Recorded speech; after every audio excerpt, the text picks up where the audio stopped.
Let's go! What's next for Bitcoin? Well, we did not break out of this potential inverse head and shoulders. So we didn't break the neckline right here. So this inverse head and shoulders never played out. But I got something else to show you today. And this is definitely something you need to pay attention to right now. We're also talking about Ethereum. We're talking about Cardano.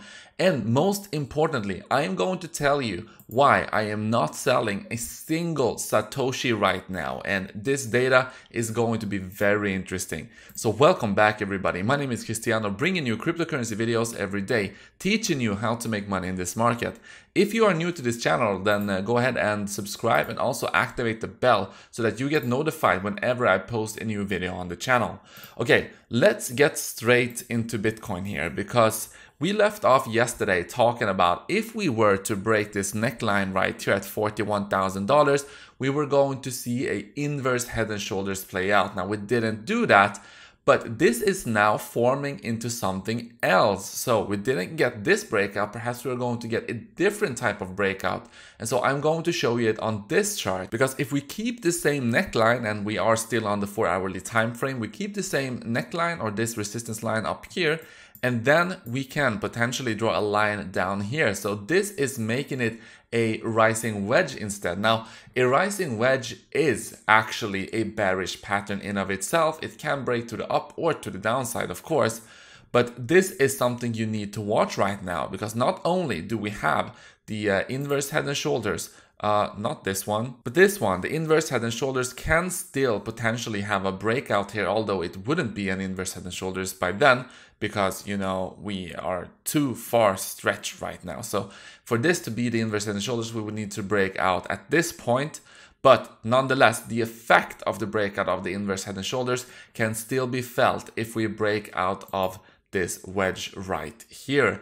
In fact, I want to show you something else. So if I go back to the chart I was showing you, you can see that we had a falling wedge right here. We did break out of the falling wedge and we went up in price here. So this just goes to show how powerful actually a breakout out of these patterns can be. So right now we are watching the rising wedge right here. So what are the targets going to be? Well, let's go to the support and resistance levels. And you can see that, of course, we have the major resistance at $42,000. So a breakout out of this level would definitely be very, very bullish. But I mean, it's going to take a lot of steam to break through the $42,000 level. And then below, of course, we have the very strong $30,000 level. You have the blue line at 35. You have 40 or 34, you have a very vital orange line at 33, and then the big drop down to 30. So make sure to watch all of these levels. So guys, I want to show you something else, and I'm going to flip on the Lux Algo now and the Lux Oscillator. And you can see that we still do not have a buy here on the Lux Algo. We did get the sell up here at 55,800. And since then, we've been waiting for this to actually become bullish again. I think this is very close to flipping bullish. And I just want to show you this. This is the Lux Oscillator down here, and we are still on the 4-hourly time frame. But what you could see here on the Lux Oscillator is that it gave us a very good buy signal here on the Lux Oscillator.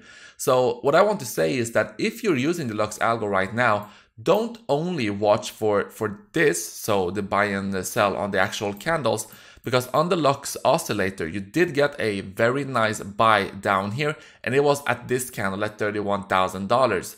So yeah, this could actually be also something to pay attention to. If you want me to also incorporate this into the general analysis in the videos, I am going to do that. Let me know down in the comment section. So from now on, we are probably going to be taking a look at both the signals here on the Lux Algo on the price action, and also here on the oscillator. So I'm going to keep you updated on that. And as a little bonus, you can see that it actually had, can we make this bigger? Yes, we can. So on the Lux Oscillator, you can see that there was actually a bullish divergence here as well on the Lux Oscillator. You can see that you were having, you know, a bit of a higher highs here on the Lux Oscillator, but on the price action, we were actually making lower highs or lower lows on the candle. So the price action was going down.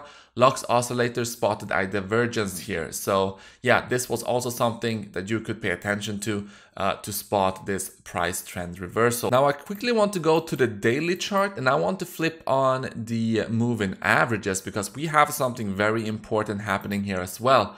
So on the moving averages, you can see that we are being rejected by the 200 period moving average right here. So right now on the daily time frames, we are well below all of the significant moving averages, the 200, the 100 and the 50. In fact, you can see that the 100-day moving average is right now approaching the 200-day moving average. And if these cross, we are going to have a death cross, which is usually a very bearish sign. So look, we are not there yet, okay? So if this continues to be the case, that the price is still going to trend down here, well, we are going to have that death cross eventually, but I'm going to keep you updated on that. There's still a lot of time left for us to reverse that trajectory actually. Okay, if you want to get $2,610 for free over on Bybit, you can use my link right here, and you're also supporting the channel. Be careful when trading with leverage, guys. So now let's talk about Ethereum. So what can we say here? Well, we didn't go up and meet the orange box at $34,000 yet.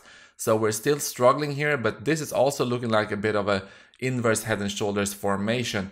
But yeah, this is going to be the strong resistance at $34,000. Prior to that, you have $3,000. And yeah, you already know the support lines on the way down. For Cardano, this is looking a bit better because we are above the orange box right here. Still, we went up to my orange line at $1.83. We got a rejection from there, but we didn't go all the way down to the orange box at $1.50.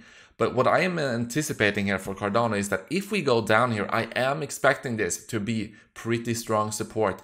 So that's what I'm expecting. Now, let's continue, and I want to show you why I'm not selling a single of my Satoshis.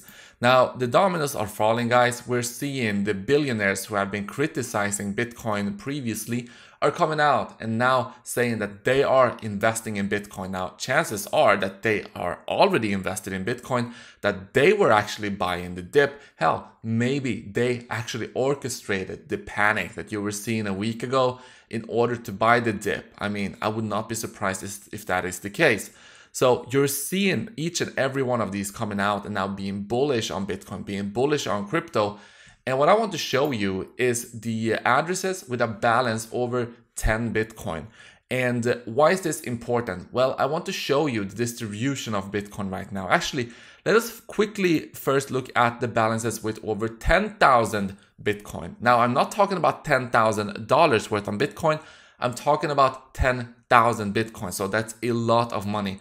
Now, naturally, of course, this is going to trend down. So you're seeing it trend down here in general. So balance with over 1,000 Bitcoin. So you're seeing this actually rise during 2019, during 2020, and now it is also going down. So you can see that this had a huge, actually, let us zoom in here further, because you can see here during the latter parts of 2020, beginning of 2021, you saw addresses with more than 1,000 Bitcoin actually go up, and now you're seeing it go down. But the most important part is when we look at balances with over 100 Bitcoin, and you can see that this is still a lot of money today. But in 2017, there were a lot of addresses with over 100 Bitcoin in them. But this is slowly, being distributed to new people, and just, we're seeing that distribution actually happen as people are taking profit and as Bitcoin is being divided among all of the other new entrants into the crypto space.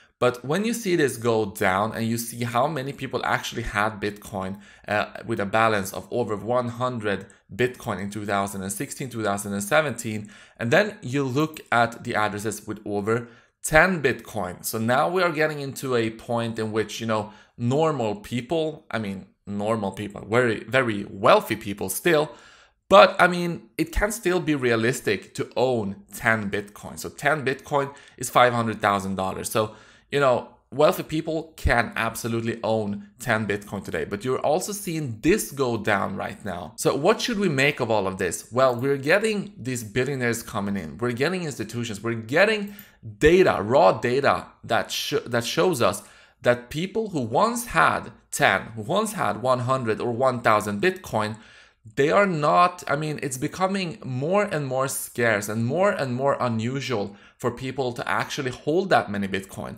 And at the same time, you look at all of the Bitcoin in existence today, you look at the Bitcoin on exchanges, you look at these institutions, how much Bitcoin they are buying up, you look at all of the Bitcoin that is in circulation, which is owned by people on chain right now in their wallets, in cold storage. And then you scroll down and you watch how much Bitcoin is ever going to be left to be mined. So this is the Bitcoin everyone are going to have to compete for. So this is the new Bitcoin that is going to be mined, and is going to take hundreds of years for the last Bitcoin to be mined, but 2.2 million Bitcoin left to be mined. And all of these billionaires, all of the people are going to have to fight for this new Bitcoin, because I think that the vast majority of people are not going to be selling right now. I mean, if you did not sell at the panic when it dropped from, you know, whatever down to $30,000, I think that the weak hands, many of them are flushed out right now. And yeah, the strong hands, they are not going to sell. The strong hands are these ones right here. And yeah, all of the other new entrants, they are going to have to compete for the newly minted Bitcoin. Thank you so much for watching, guys. I will see you in the next one.